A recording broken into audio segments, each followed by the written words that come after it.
Nous venons d'apprendre le décès du légendaire acteur et réalisateur Robert Redford. Il avait 89 ans. La cérémonie commémorative en son honneur a réuni famille, amis et admirateurs venus du monde entier pour rendre hommage à un homme dont la vie et l'œuvre ont profondément marqué des générations. Mais c'est son épouse, Sybil, qui a le plus ému l'assistance. Son éloge funèbre, si sincère et personnel, a plongé la salle dans un silence respectueux. Qui était Robert Redford? Pourquoi son épouse a-t-elle prononcé des paroles si émouvantes? Suivez-nous dans le récit fascinant de la vie de Robert Redford. L'hommage de Sybil à Robert Redford. Les obsèques de Robert Redford furent un jour de deuil, de larmes silencieuses et de profond respect. Amis, famille et admirateurs se sont réunis pour rendre hommage à un homme qui avait vécu une vie longue et extraordinaire. Mais parmi toutes les voix, c'est celle de sa femme, Sybil, qui a touché l'assistance d'une manière inoubliable. Elle fut non seulement sa partenaire durant ces dernières années, mais aussi sa fidèle compagne à travers les joies, les épreuves et les moments de calme qui ont façonné leur amour. Lorsque Sybil s'avança vers le pupitre, le silence se fit dans l'église. Tous se penchèrent en avant, attendant ses paroles avec émotion. Elle parla avec dignité, mais sa voix trahissait une profonde douleur. Celle que l'on ressent lorsqu'on s'adresse non seulement à une assemblée, mais à un être cher disparu. Son regard parcourut l'assemblée un instant avant de se poser sur la photographie de Robert. Affichée au fond de la salle, elle commença par dire qu'aucun mot ne saurait décrire l'homme qu'il était vraiment, mais qu'elle allait essayer, car il ne méritait rien de moins. Sybil ne parlait pas de Robert comme de l'acteur, du réalisateur ou du fondateur légendaire du festival de Sundance que le monde connaissait, mais comme de l'homme qu'elle connaissait à la maison. Elle évoquait les petites habitudes, discrètes, qui le rendaient si particulier. Son amour des matins paisibles, la façon dont il s'arrêtait pour admirer la lumière filtrant à travers les arbres, son profond respect pour la nature et son humour espiègle qui surprenait souvent ceux qui le tenaient pour acquis. Elle disait qu'il avait le don d'écouter. Dans un monde où tant de gens parlaient à tort et à travers, l'un de ses plus grands héritages, disait-elle, était son écoute véritable. Car c'est ainsi que les gens se sentaient vus et compris. Elle se souvenait de sa force jusqu'à ses derniers jours. Bien que son corps s'affaiblisse, son esprit restait indomptable. Il demeurait curieux, plein d'espoir et créatif. Il posait sans cesse des questions et rêvait de nouvelles possibilités. Sybil confia aux personnes présentes que Robert lui avait dit un jour « Dans la vie, ce n'est pas la durée qui compte, mais l'intensité avec laquelle on la vit. » Elle sourit à travers ses larmes et déclara qu'à travers son art, son engagement, ses amitiés et, surtout, son amour pour sa famille, il avait véritablement vécu intensément. Cet hommage n'était pas seulement une expression de souvenir, mais aussi de gratitude. Sybil l'a remercié d'avoir partagé sa vie avec elle lors de leur voyage autour du monde et dans les moments de calme à la maison. Elle a décrit des soirées passées dehors à contempler silencieusement le coucher du soleil, des moments en apparence simples, mais qui étaient en réalité parmi les plus précieux. Robert lui avait appris que la grandeur ne se mesure ni à la gloire ni aux applaudissements, mais à la bonté, à la capacité d'inspirer les autres et au courage de rester fidèle à soi-même. Soudain, sa voix la trahit et elle se tut, la main sur le cœur. L'assistance ressentit le poids de son amour et de sa douleur. Elle reprit, disant que le monde avait perdu une icône, mais qu'elle-même avait perdu un compagnon, Unconfident, son meilleur ami. Pourtant, même dans son chagrin, elle trouvait du réconfort à la certitude que son esprit n'était pas vraiment parti. Son souvenir perdure à travers son œuvre, les causes qu'il a défendues, et dans le cœur de tous ceux qui l'ont touché. Les mots de Sybil ont brossé un portrait de Robert Redford à la fois intime et universel. À ceux qui ne le connaissaient que comme une star de cinéma, elle leur a rappelé qu'il était aussi une personne profonde, humble et chaleureuse. Pour ceux qui l'ont connu personnellement, son hommage a fait écho à leurs propres souvenirs, ravivant le souvenir des innombrables petites attentions dont il avait enrichi leur vie.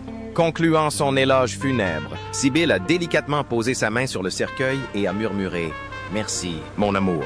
C'était un adieu, mais aussi la promesse de chérir sa mémoire, que sa lumière continuerait de briller à travers elle et tous ceux qui l'aimaient.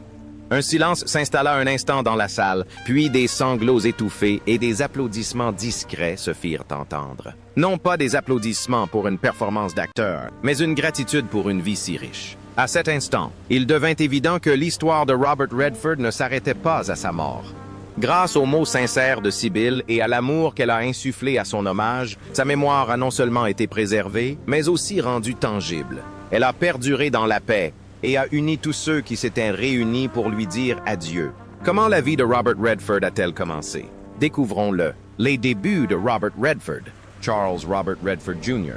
est né le 18 août 1936 à Santa Monica, en Californie. Ses parents étaient Martha Woodruff Redford, née en 1914 à Austin, au Texas, et décédée en 1955, et Charles Robert Redford Sr., né lui aussi en 1945. Robert Redford, né en 1914, était comptable et s'est éteint en 1991. Il avait un demi-frère, William, du côté de son père. La famille Redford possédait un riche héritage, puisant ses racines en Irlande, en Écosse et en Angleterre. Son arrière-arrière-grand-père paternel, Elisha Redford, était un Anglais protestant. Il avait épousé Marianne McCreary, issue d'une famille catholique irlandaise, et ensemble, ils fondèrent la famille Redford en Amérique. En 1841, ils quittèrent Manchester pour Lancaster, en Angleterre, d'où ils traversèrent l'Atlantique pour rejoindre New York. Peu après leur arrivée, ils s'installèrent dans la petite ville de Stonington, dans le Connecticut. C'est là que naquit leur fils Charles, perpétuant ainsi la tradition familiale de transmission du nom de famille de génération en génération. La mère de Robert avait elle aussi des origines diverses. La famille Hart était originaire de Galway, en Irlande, et la famille Green était composée d'immigrants écossais-irlandais arrivés en Amérique au 18e siècle. Robert a grandi à Venise, en Californie, tandis que son père travaillait à El Segundo. Bien qu'il résidait en Californie, la famille de Robert retournait souvent à Austin pour passer du temps avec son grand-père maternel.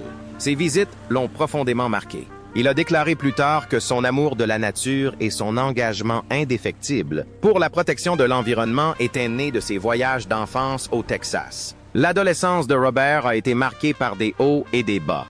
Il a fréquenté le lycée Vann à New York, où il était camarade de classe de Don Dale, qui deviendra plus tard un célèbre joueur de baseball des ligues majeures. Robert reconnaissait ne pas avoir été un bon élève et se décrivait souvent comme faible. Bien que la réussite scolaire ne le passionnât pas, il trouvait ses véritables intérêts ailleurs. Il était passionné de sport et d'art. L'une de ses expériences les plus insolites de jeunesse fut d'aider le joueur de tennis Pancho Gonzalez à s'échauffer avant ses matchs au Los Angeles Tennis Club en échangeant des balles avec lui.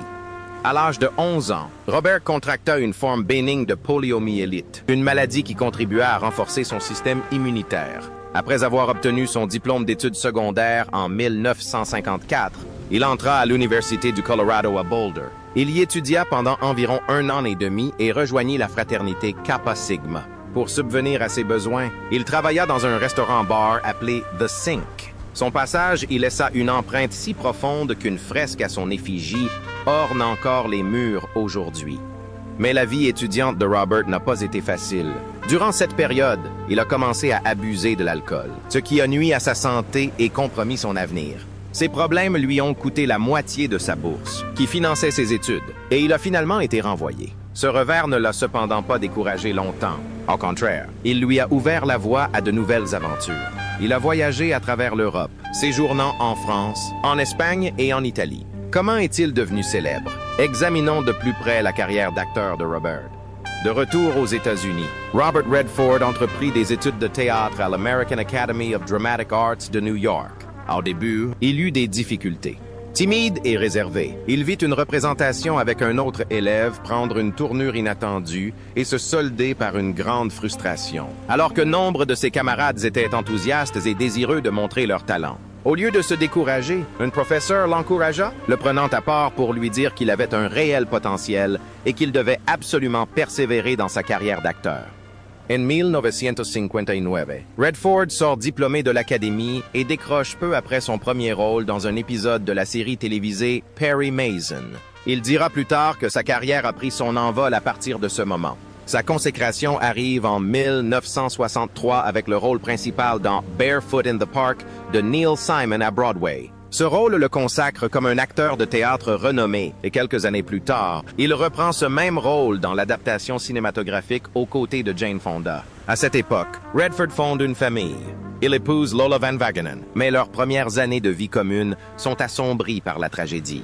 En 1959, leur premier enfant, Scott, décède de la mort subite du nourrisson quelques mois seulement après sa naissance. Leur fille Shauna naît en 1960.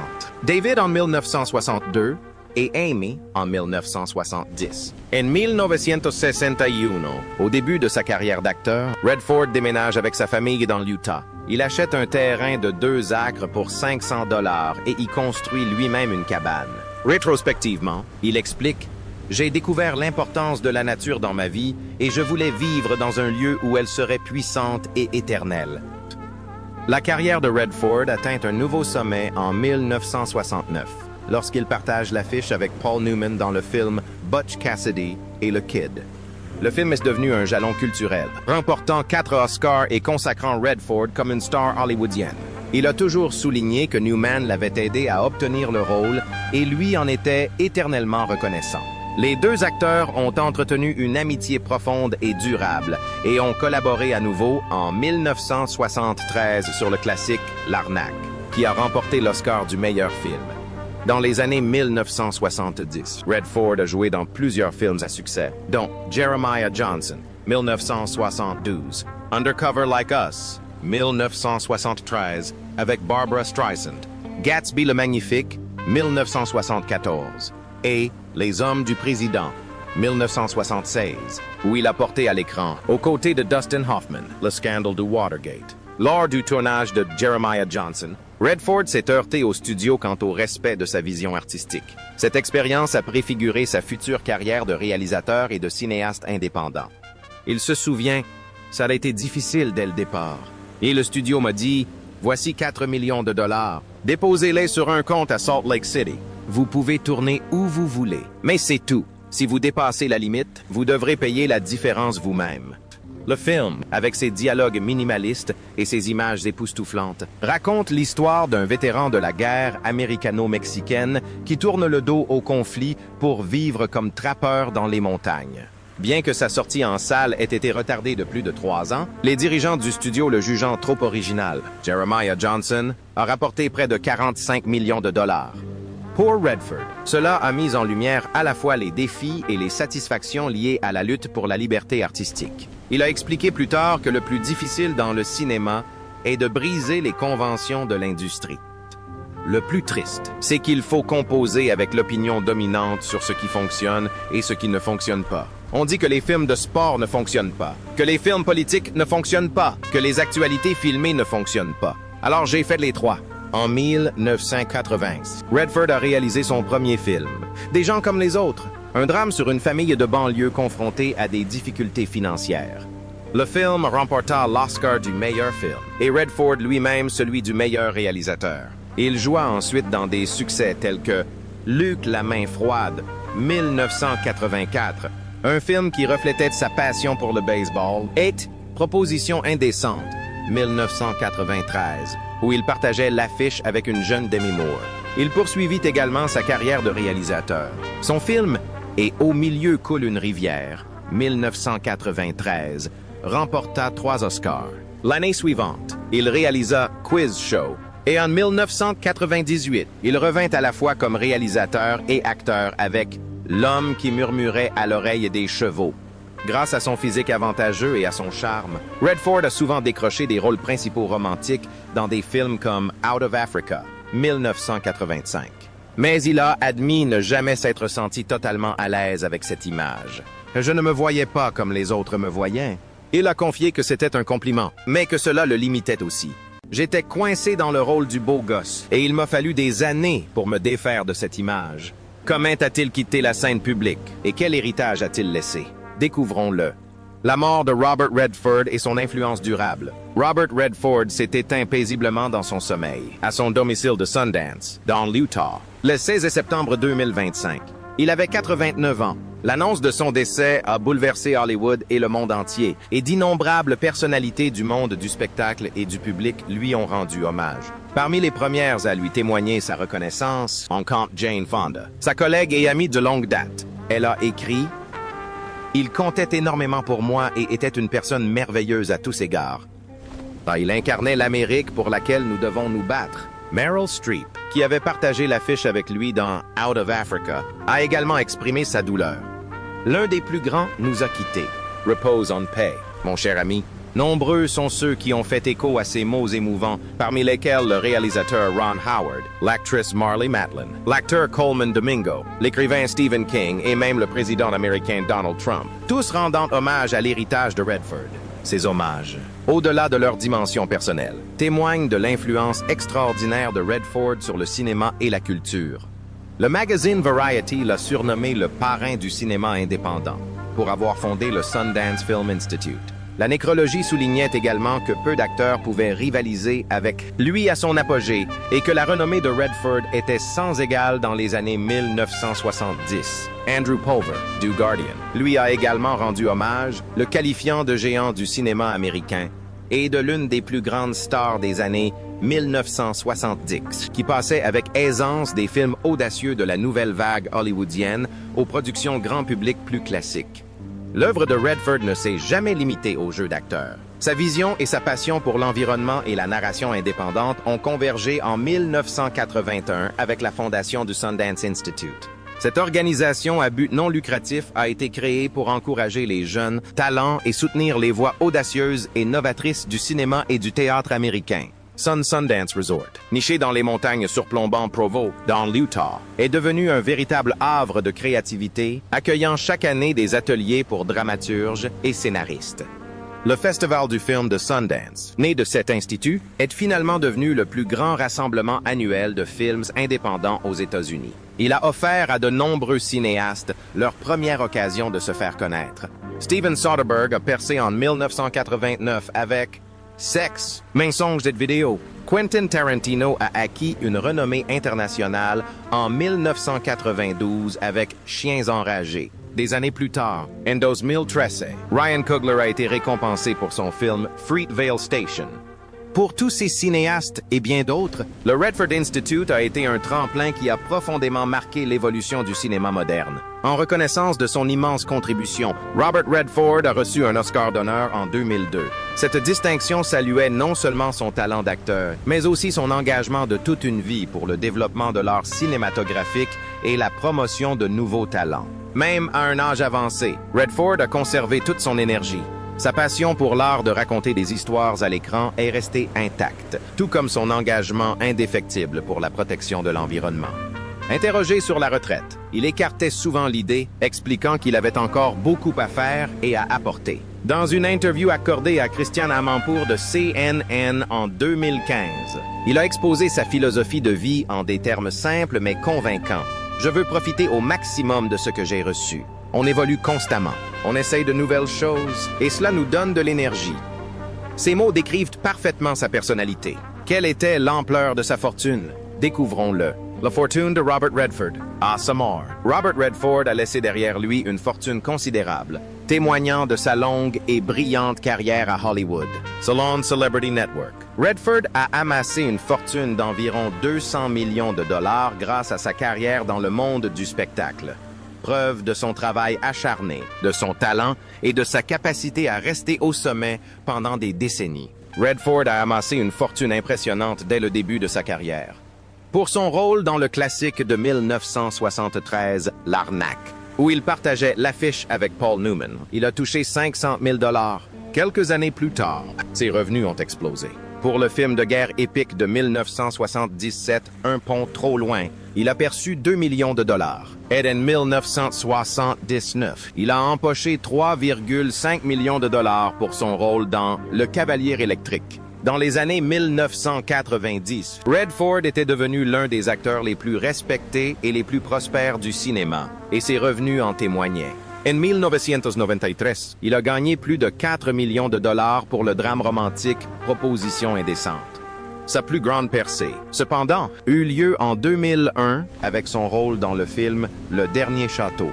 Pour ce rôle, il reçut son salaire le plus élevé à ce jour, 11 millions de dollars. Même à un âge avancé, Redford continua d'obtenir des rôles principaux et d'engranger des sommes impressionnantes. En 2014, à 76 ans, il rejoignit l'univers Marvel en incarnant Alexander Pierce dans le film Captain America, le soldat de l'hiver. Il aurait perçu environ 4 millions de dollars pour ce second rôle. Si sa fortune est impressionnante, elle ne s'est pas construite du jour au lendemain. C'est l'aboutissement de près de 7 décennies de dévouement. Non seulement comme actrice, mais aussi comme réalisatrice, productrice et visionnaire. Elle a fondé le Festival du film de Sundance, devenu l'une des plateformes les plus influentes pour les cinéastes indépendants du monde entier. Selon ex-Catalunya, la veuve de Redford, Sibylla Saugers, est officieusement considérée comme la principale héritière de sa fortune de plusieurs millions de dollars. Que pensez-vous de l'hommage surprenant rendu par Sibylla Saugers à son mari, Robert Redford? Partagez vos impressions dans les commentaires.